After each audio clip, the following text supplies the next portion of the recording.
చిన్న సినిమాగా వచ్చి సూపర్ హిట్ గా నిలిచింది హనుమాన్ సినిమా. ప్రశాంత్ వర్మ దర్శకత్వంలో తేజ సజ్జా హీరోగా నటించిన హనుమాన్ సినిమా సంక్రాంతి కానుకగా జనవరి 12న గ్రాండ్ గా రిలీజ్ అయింది. సంక్రాంతి బరిలో నిలిచిన ఈ సినిమా సూపర్ హిట్ గా నిలిచింది. కలెక్షన్ల సునామీ సృష్టిస్తోంది. ఇక ఈ క్రమంలోనే ఈ మూవీ డైరెక్టర్ ప్రశాంత్ వర్మ చేసిన ట్వీట్ ఇప్పుడు నెట్టింట హాట్ టాపిక్ అవుతోంది.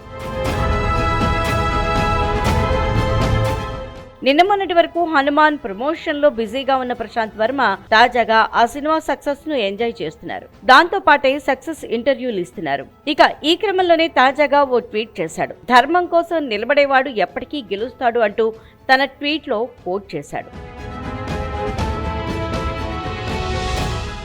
అయితే ఇదే ట్వీట్ ఇప్పుడు సోషల్ మీడియాలో హాట్ టాపిక్ అవుతోంది. ప్రశాంత్ వర్మ ఆ ట్వీట్ లో రాసుకొచ్చిన లైన్ లో ఆంతర్యం ఏమై ఉంటుందా అనే ఆలోచన అందరిలో కలుగుతోంది. తన సినిమా మేకింగ్ లో రిలీజ్ విషయంలో తనకెదురైన పెద్దల్ని ఉద్దేశించి ఈ కామెంట్ చేశారనే కామెంట్ నెట్టింట కనిపిస్తోంది.